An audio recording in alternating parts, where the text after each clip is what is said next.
Bienvenue sur Connexion Divine. Valérie, j'espère, nous explique la mission de passeur d'âme. Et comment reconnaître cet état en nous quand les signes se manifestent. Je vous conseille de rester jusqu'à la fin car cette intervention est très édifiante.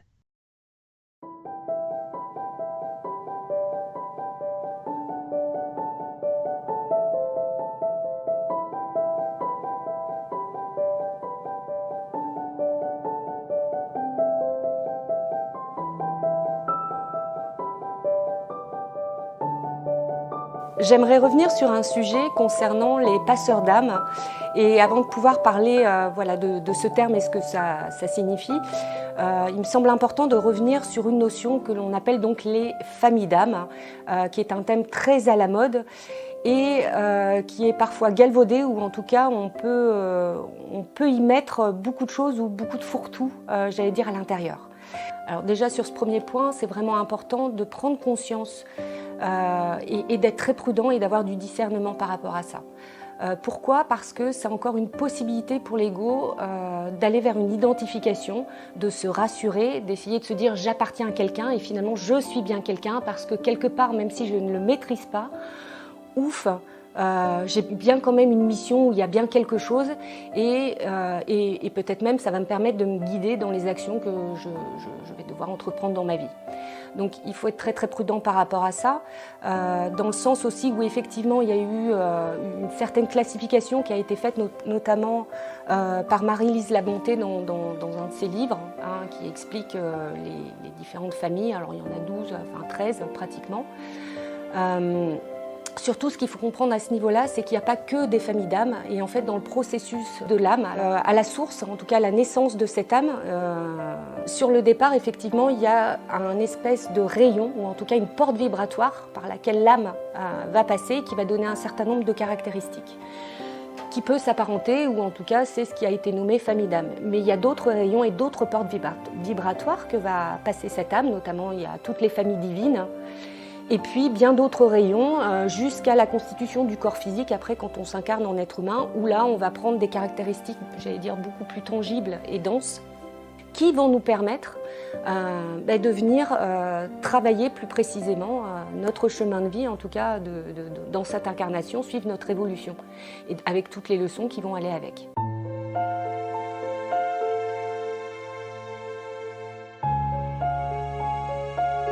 Dans toutes ces familles, il y a une caractéristique, en tout cas une famille d'âmes plus particulière, qui s'appelle les passeurs. Alors j'aimerais revenir plus particulièrement sur ce terme-là, parce que c'est une famille que je connais bien, puisque je suis moi-même un passeur. Mais aujourd'hui, là au XXIe siècle, et avec toutes les évolutions qu'on a aujourd'hui au niveau de la conscience, eh bien justement, les passeurs ont un rôle qui est en train de changer, ou en tout cas, ils sont en train de faire, comme toutes les autres familles, un certain nombre de mises à jour. Souvent, quand on pense aux passeurs d'âme, on pense à ces personnes en fait qui font passer les personnes, les mourants, de vie à trépas et les accompagnent en fait dans l'au-delà. Alors tout est relatif dans l'au-delà, puisqu'on sait aujourd'hui qu'il y a plein de plans différents au niveau multidimensionnel. Et qu'il n'y a pas un au-delà et puis ici, c'est bien plus complexe que ça, en tout cas dans la constitution des plans et des plans universels. Passer dans l'au-delà, en fait, c'est simplement une façon de dire, les passeurs sont là pour faire passer des portes vibratoires et des portes de conscience. Donc, qu'est-ce que ça veut dire ? C'est pas forcément lorsqu'une personne va quitter son corps et qui passe de l'autre côté pour faire son travail de réintégration. C'est tous les passages de cap dans la vie aussi incarnée. Donc ça peut être tout à fait des passages de l'enfance à l'adolescence, de l'adolescence à l'âge adulte, des passages de cap de vie importants, que ce soit un deuil, que ce soit un changement de travail, etc. Donc c'est tous les moments extrêmement importants dans la vie où il va y avoir un changement de cap, un changement de direction. Et les passeurs sont là en fait gardiens du seuil et permettent aux gens en fait de passer une nouvelle porte, en tout cas vibratoire, pour permettre à la personne de se réaligner, tout simplement. Donc c'est un petit peu comme des chefs d'orchestre, c'est-à-dire que leur force et leur capacité, c'est de voir en chaque musicien le potentiel, les endroits où ils peuvent arriver où ils peuvent littéralement exploser, en tout cas donner tout ce qu'ils sont. Et sa capacité à lui, ça va être de mettre ensemble ces différentes parties, ces différents musiciens pour créer une œuvre commune et la porter au nu, enfin la porter à son paroxysme. Donc finalement, dans l'image du chef d'orchestre, eh bien, le passeur, il est de dos. C'est-à-dire qu'il n'a pas peur de il n'a plus peur de ce qui se passe derrière lui, hein, et de toutes les peurs qui ont pu l'assaillir. Hein. Et il est là vraiment au service de l'ensemble de l'orchestre pour créer une harmonie commune et l'offrir au monde.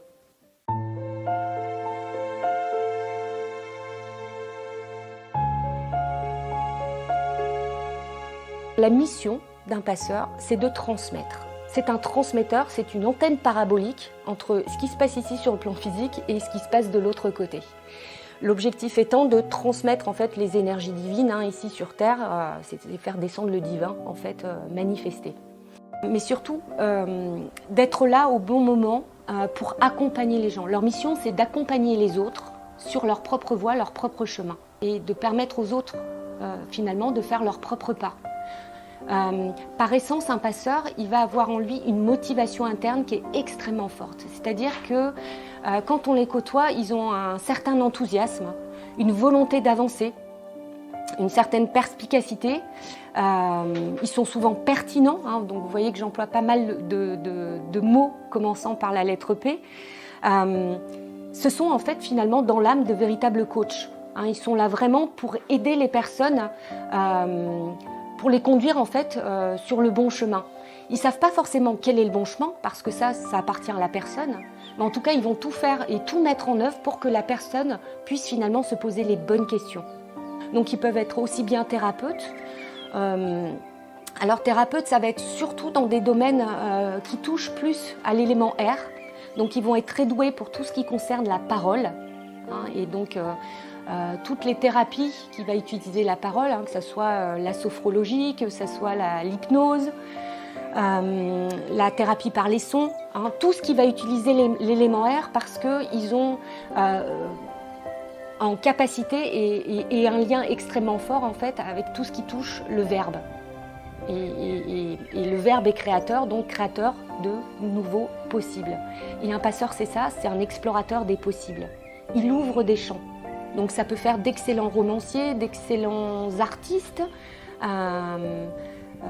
même dans le cinéma par exemple, ou la réalisation, ou d'ailleurs ils vont préférer jouer un rôle, pas être, j'allais dire, sur le devant de la scène et être directement acteur, mais plutôt réalisateur. Ils sont excellents pour mettre les gens en réseau. Alors à l'ère aujourd'hui interconnectée, c'est juste un vrai bonheur pour eux, et c'est pour ça aussi qu'il y a un peu une transformation des activités des passeurs. Ils sont en fait garants de rencontres d'âmes, hein, dans leurs activités pour faire en sorte en tout cas que les personnes se rencontrent et que des projets puissent naître, hein, dans l'esprit de cette intelligence collective.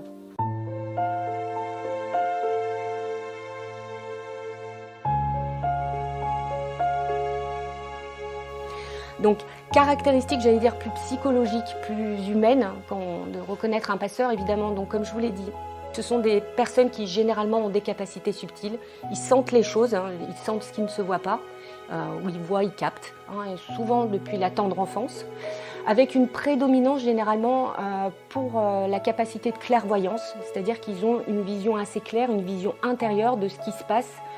Alors, la plupart du temps, d'abord chez les autres, ou en tout cas, très sensible aux lieux, très sensible aux atmosphères, aux ambiances, tout ce qui ne se voit pas finalement à l'œil nu, mais qui va faire, ça va jusqu'à le parfum d'une pièce, l'ambiance d'une pièce, la luminosité d'une pièce, très sensible donc à la lumière et tout ce qui va passer par les yeux quand même, généralement, mais lié aussi bien évidemment donc au nez, hein, et tout ce qui va être olfactif. Et un petit peu moins, je dirais, sur tout ce qui concerne plutôt la clairsentience, parce que justement, devant et étant constitués pour capter et être en transparence, pour pouvoir capter tout ce type d'énergie, ils vont avoir des enveloppes subtiles assez fines, enfin assez légères, donc ils ne sont pas très denses d'une certaine façon. Et donc qui dit élément air, eh bien souvent avec un petit déficit d'élémentaire. Donc chez eux, ce qui va être extrêmement important, ça va être de travailler l'ancrage et l'ancrage à la terre, des racines. Et on le voit, hein, le P de passeur, une fois qu'il se réalise, ça va devenir un R, en fait. Vous voyez, il y a le P et il y a la petite jambe qui s'incarne bien sur Terre et qui va commencer son chemin pour que lui-même puisse se réaliser. Deuxième chose, on va dire, ils sont très actifs la nuit. C'est-à-dire que leurs rêves sont souvent assez prenants. J'entends souvent, hein, et très souvent, plusieurs qui disent je travaille autant le jour que la nuit. Parce que leur nuit, en fait, ils sont beaucoup plus libres, ils n'ont pas le corps physique, enfin le corps physique est au repos, et comme ils ont une facilité mais énorme à se décorporer, alors ce qu'on fait tous, hein, la nuit bien évidemment, mais ils sont capables de le faire en journée aussi, mais en tout cas la projection de conscience c'est quelque chose qui est extrêmement facile pour eux, d'être dans un autre lieu tout en étant là. La nuit, comme il n'y a pas les interférences, j'allais dire, des corps physiques, ils sont tout à fait capables d'aller voir des personnes, de penser à des personnes, d'aller faire un soin à des personnes sans se déplacer, avec une extrême facilité. Mais ce qui peut énormément les fatiguer, puisque du coup le sommeil n'est pas réparateur. Donc, caractéristiques hypersensibilité, capacité subtile développée, une empathie hors norme, voire trop développée, et donc là ça fera partie aussi de leur travail intérieur, c'est-à-dire de passer de l'empathie outre mesure à simplement la compassion, et évidemment comme je vous le disais, donc des capacités de guérison simplement par leur présence, hein, ils n'ont pas forcément besoin d'utiliser des techniques, mais quoi qu'il se passe, de toute façon ils vont s'y intéresser à un moment ou à un autre, ne serait-ce que pour eux, pour apprendre à se réaligner. Et donc très, très généralement, ça va passer par un déclic où ils vont se rendre compte qu'ils ont quelque chose dans les mains. Ils n'arrivent pas à expliquer quoi, mais ils sentent qu'il y a une énergie qui passe, ou simplement par la présence, ou en posant la main, il se passe quelque chose chez les autres. Mais avant d'en arriver là, il va passer par un certain nombre de phases, déjà pour se découvrir en tant que passeur, prendre conscience que, et c'est ce qui va l'étonner, il a un certain nombre de dons qui sont présents sans qu'il puisse vraiment définir pourquoi, comment et qu'est-ce que c'est.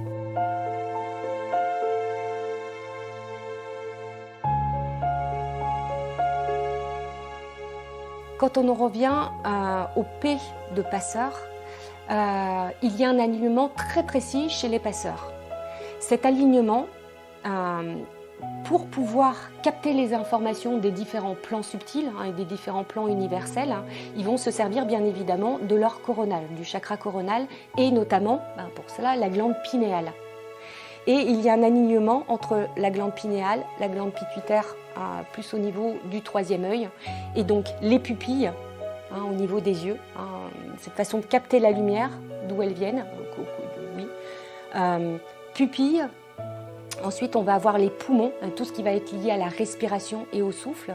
On va avoir le plexus, de comment en fait je redonne l'information sans y mettre ma personnalité à l'intérieur. Et je descends encore jusqu'à mon périnée. Et puis je descends jusqu'au pied, au niveau de l'incarnation, pour matérialiser en fait les informations. Et tout le travail du passeur, ça va être d'aligner au maximum, j'allais dire, cette ligne intérieure, ce I intérieur qui représente l'heure divin.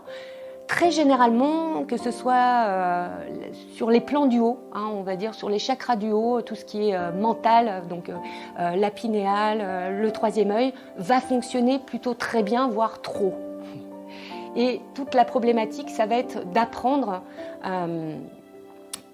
en fait à calmer le jeu et de redescendre au niveau des poumons et donc de la respiration pour pouvoir apprendre à se centrer, pour pouvoir aller trouver leur valeur là au niveau de leur plexus et accepter de s'aligner, et donc d'aller connecter et d'apprendre à descendre dans les plans les plus bas, et c'est ce qui est assez difficile pour eux parce que c'est dense, parce que ça va les connecter à toutes leurs ombres en fait et toutes leurs peurs, et donc de descendre jusque dans le périnée, d'accepter d'aller dans cette zone là en bas du bassin. Alors qu'on l'entend, le bas-sein, donc c'est toute cette part qui est divine, tout ce qui est en bas est comme ce qui est en haut et vice-versa. Et donc, connecter leur périnée. Ça veut dire quoi? Ça veut dire d'accepter véritablement de connecter leur père inné. C'est-à-dire tout ce qui est là depuis toujours, et d'aller donc connecter ce champ intérieur, cette sagesse intérieure, mais ici-bas, pas là-haut, ici en bas dans la matière. Et donc de faire descendre ça et d'accepter d'incarner jusqu'au bout des pieds cette sagesse. Et donc de ne plus être dans un déni de soi-même, c'est-à-dire ah, oui, ben, j'ai capté ça, ou tiens, parce que c'est extrêmement facile pour eux, hein, et dans les voix, notamment dans là où ils sont très très bons, ça peut être de très bons channels, ça peut être de très bons voyants, médiums, etc. Mais ça serait se contenter de très peu, hein, par rapport à leur capacité. Et généralement, ils viennent faire bien plus que ça. Pourquoi? Tout simplement puisque le passeur, hein, représentant la notion du père, est là pour absolument se faire travailler et faire travailler les autres sur la notion de discernement et d'autonomie. Hein, c'est à ça que sert un père, c'est-à-dire de permettre aux autres d'apprendre par soi-même et de faire par soi-même et de ne pas toujours être assisté. Hein, donc le rôle du passeur, c'est d'être un père et non pas une mère. Donc ça veut dire qu'ils ont une difficulté dans le côté mère à prendre soin d'eux. Et la grosse problématique des passeurs, c'est l'identité. Qu'est-ce qui leur appartient et qu'est-ce qui appartient aux autres? Et ça, au début, ça va être tout leur cheminement pour essayer de se recentrer et d'arriver en fait à faire leur prise de terre. Parce que très souvent, depuis leur tendre enfance, ils sont chamboulés par tellement de formes pensées, d'émotions, de conscience physique, et bien qu'ils ont un véritable problème pour avoir conscience de leur propre corps finalement. Et donc ce problème d'identité, il prend sa source généralement dans l'enfance, mais bien avant, parce que c'est vraiment une marque de fabrique. C'est-à-dire que pour pouvoir transmettre, pour pouvoir mettre en lien, pour pouvoir mettre en réseau, hein, les différentes personnes, parce que ça fait partie de leur fonction, eh bien, ce qui va être important pour eux, hein, et à travers les incarnations, c'est de bien comprendre le fonctionnement en fait, de chaque type, j'allais dire d'humain, ou en tout cas de type de comportement ou type de problématique. Si je traduisais comme ça, les passeurs généralement font des stages dans les différentes familles d'âmes. Donc ils vont s'incarner et être en lien peut-être plus avec un guérisseur, plus avec un enseignant, etc. Ce qui fait que à chaque fois et dans chaque vie, ils ont un doute sur leur identité parce qu'ils sont multitalents. C'est-à-dire qu'ils peuvent autant être dans la guérison, qu'autant enseigner, qu'autant être dans quelque chose de plus artistique, ou en tout cas dans la communication. Ils vont être capables d'être en lien avec la terre aussi, dans le côté plus chaman, et etc., dans toutes les familles d'âmes. Et leur gros problème, en fait, c'est qu'ils savent faire énormément de choses. Et donc, ils n'ont pas une marque de fabrique claire et nette, comme pourraient l'avoir les autres familles, où c'est une évidence, soit de soigner, ou d'écrire, ou peu importe. En fait, ce sont des généralistes. Et ils vont essayer, très souvent, pendant toute leur vie, de devenir des experts dans les domaines, alors qu'ils sont là, en fait, ce sont des pivots. Donc, ça va être un petit peu comme un conseiller d'orientation, en disant, tiens, telle voie pourrait être intéressante pour toi, telle voie pourrait l'être aussi. Et leur grande force, c'est qu'ils ont très souvent, en fait, la capacité d'avoir une grande prise de recul, pour pouvoir regarder en fait les vibrations des autres, voir ce qui est là, voir où sont les points dissonants, et de pouvoir donc les transmettre à l'autre pour lui donner des pistes.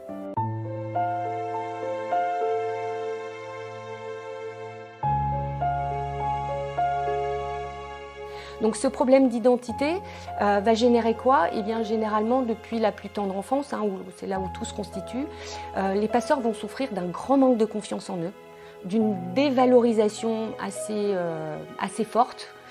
Pourquoi? Parce que justement, comme ils doivent se mettre au service du plus grand nombre et du collectif, donc ça veut dire que le jeu, l'individualité, est un petit peu mis de côté. C'est-à-dire qu'elle doit être la moins dense possible pour pouvoir justement s'oublier, pour pouvoir capter au maximum toutes les informations. Et ce déficit d'individualité va le faire souffrir énormément, parce que c'est quand même la base de son ancrage, qui va l'amener à se poser la question du qui suis-je, et d'essayer de comprendre pourquoi il se sent parfois si misérable, ou en tout cas l'impression de ne pas servir comme il faut, et avoir peur en fait de manifester en fait son P de puissance. Donc tout ce travail-là va l'amener dans son puits, hein, pour retrouver son propre sens, plutôt qu'être dans le sens de tous les autres, et d'être vraiment très sujet. C'est une des caractéristiques, les passeurs sont très très sensibles au regard des autres, aux pensées des autres, au jugement des autres. Ce syndrome du sauveur va parfois les conduire de façon assez simple vers des névroses, une dépendance affective par rapport aux autres, style je prends absolument pas soin de moi, donc j'oublie complètement mon corps physique. qui n'a plus aucune importance jusqu'à ce qu'évidemment le corps les rappelle à l'ordre, et l'âme surtout les rappelle à l'ordre. Et puis surtout, ils vont apprendre à revoir leur copie d'une certaine façon, et d'accepter en fait que notre réalité, en tout cas sur ce plan physique, est encore bien imparfaite. Et petit à petit, sur le chemin, ils vont se rendre compte qu'ils ont quand même encore beaucoup de jugements par rapport à nos amis les humains, en jugeant voilà, soit la bêtise humaine, soit la cruauté, enfin en tout cas... ils vont avoir tendance à se battre pour éliminer tout ça, comme des guerriers de lumière bien sûr, mais plutôt être encore dans « je combats quelque chose, je combats l'injustice », voilà, avec des valeurs qui sont assez fortes. Ça ne veut pas dire que c'est bien ou c'est pas bien, ça veut juste dire qu'ils ne sont pas encore en paix. Tout son travail va être d'accepter, d'incarner pleinement en fait son être, sa personnalité, ses envies, ses désirs, reconnaître ses propres besoins pour pouvoir s'ancrer, j'allais dire, au mieux et pouvoir servir au mieux. Et pas s'oublier dans l'autre et donc pas tomber dans le piège typique du sauveur en toute puissance, c'est-à-dire je suis heureux quand je suis utile et qu'on utilise mes capacités.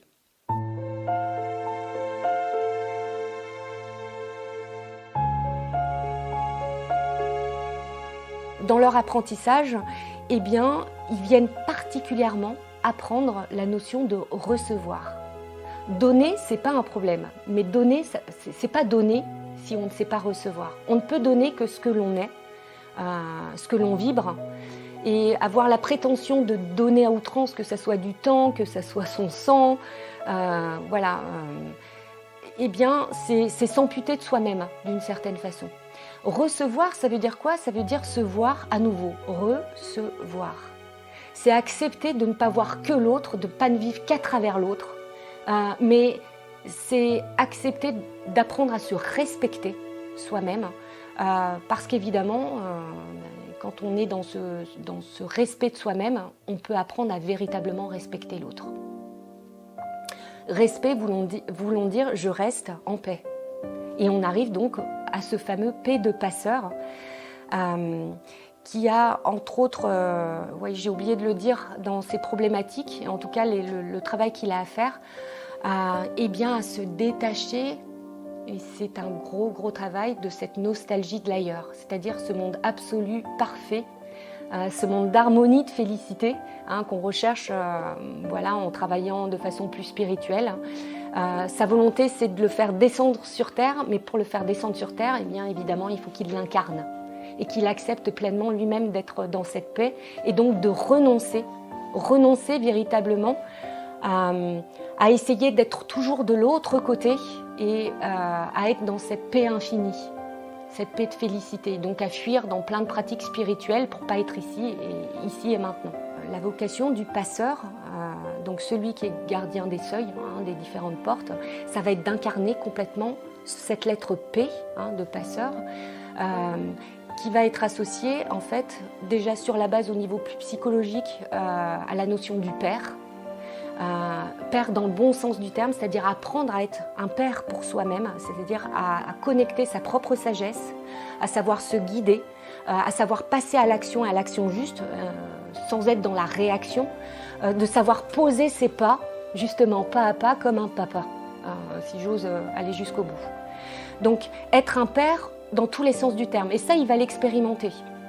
Il va l'expérimenter parce que pendant un bon moment, il va se sentir perdu, c'est-à-dire avoir cette dette sur le père, perdu, pour aller chercher ce père en lui-même et se reconnecter à sa propre sagesse intérieure et également à ses propres pères, P-A-I-R. Donc se reconnaître aussi dans une lignée et accepter cette reconnaissance de tout ce qu'ils sont, de tout ce qu'ils vibrent. Voilà, et donc toute la notion va être justement d'aller chercher en eux-mêmes leur propre paix. On parlait de respect tout à l'heure, donc de savoir rester en paix, quoi qu'il se passe, sans être affecté par tous les champs vibratoires ou par une mission particulière où il faut absolument amener ceci, cela, il faut guérir, réharmoniser les gens, enfin voilà.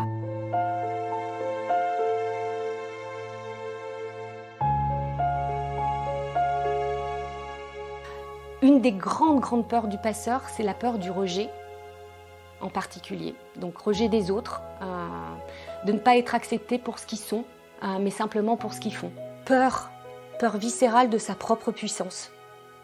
C'est-à-dire, ils ont une frousse incroyable de manquer d'humilité. Ils ont peur, en fait, de manquer d'humilité s'ils commencent à aller dans leur propre puissance, d'affirmer ce qu'ils sont, et de se servir, en fait, de leur capacité, de leur pouvoir personnel. Alors que, évidemment, il n'y a rien d'égoïste à ça, puisque si ces capacités sont là et si ces dons sont là, c'est pour pouvoir les partager. Ce qui va résulter de ça aussi en termes de comportement, c'est que chez beaucoup de passeurs, il y a de l'orgueil généralement qui est assez présent, dans le sens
Quand le passeur se réalise, et c'est bien la voie qui vient faire, c'est-à-dire ça va être de passer du P de passeur et de devenir donc son propre père et accepter de devenir un guide au sens juste du terme, c'est-à-dire je ne parle pas là de gourou ou qui donne des dogmes, etc., mais savoir être hyper adaptable en fonction de ce qu'il y a là dans l'instant et la demande de l'instant.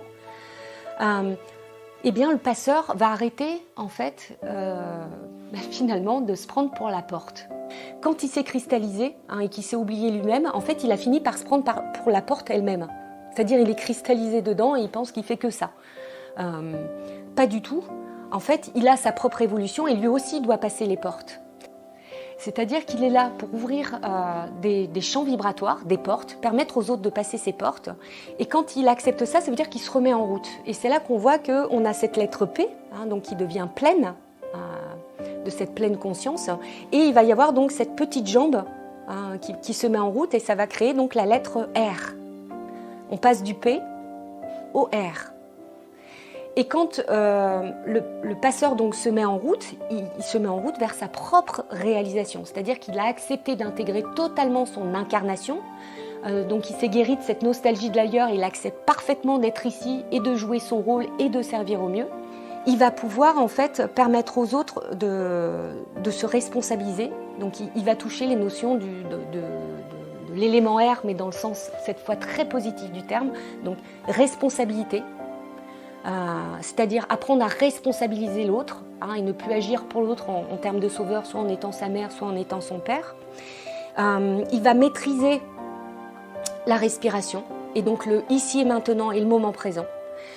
Il va pouvoir complètement utiliser toutes les blessures, tout ce qu'il a vécu, toute cette vulnérabilité, l'accepter totalement et pouvoir vivre une véritable résilience et être un exemple et être valeur d'exemple pour les autres, pour leur faire saisir, pour leur faire comprendre qu'aller dans ces ombres, accepter d'aller voir toutes ces parts, plutôt que de passer son temps à essayer de voir que ce qui est lumineux, et ben accepter d'aller là, ça mène une voie, un chemin en fait vers le cœur, pour apprendre et bien justement que ce qui pouvait apparaître comme des faiblesses sont en fait des véritables grâces et qu'on peut transformer ça et que ça devient une véritable force intérieure.